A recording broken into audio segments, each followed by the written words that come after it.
4-5 months back మనం ఒక కాన్ఫరెన్స్కి out of country వెళ్ళాం. ఆ రోజు రాత్రి లైట్గా ఫీవర్ వచ్చింది. పక్కనే ఒక హాస్పిటల్ ఉంది, వాకబుల్ డిస్టెన్స్ అన్నారు. నడుచుకుంటూ హాస్పిటల్కి వెళ్ళిపోయారు. కొంచెం చాలు సార్. ఆ హాస్పిటల్ చాలా డీసెంట్గా ఉంది. అక్కడ ఒక స్టాఫ్ అటెండర్ నన్ను స్ట్రైట్గా డాక్టర్ దగ్గర తీసుకువెళ్ళి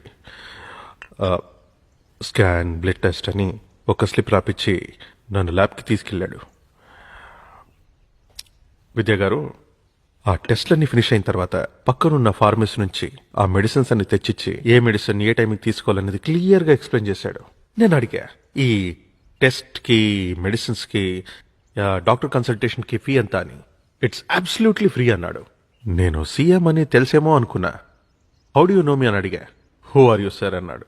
అసలు ఇది గవర్నమెంట్ హాస్పిటలా లేకపోతే కార్పొరేట్ హాస్పిటలా అని అడిగాను.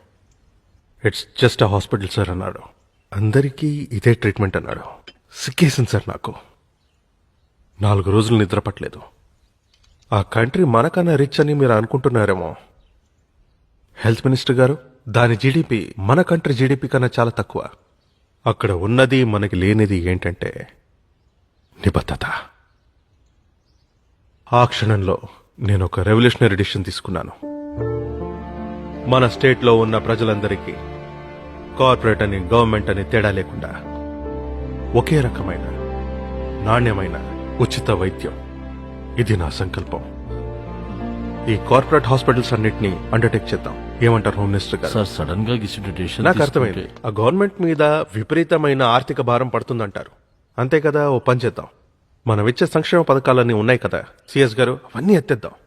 కుటుంబరావు గారు, ప్రజలకి ఉచిత విద్య, ఉచిత వైద్యం, ఈ రెండిస్తే చాలండి. వాళ్ళ బ్రతుకులు బాగుపడతాయి.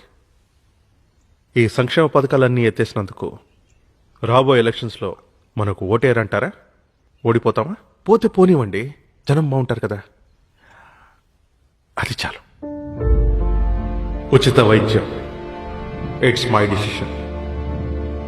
ఈ బిల్ని మనం పాస్ చేస్తున్నాం అండ్ ఇట్స్ ఫైనల్.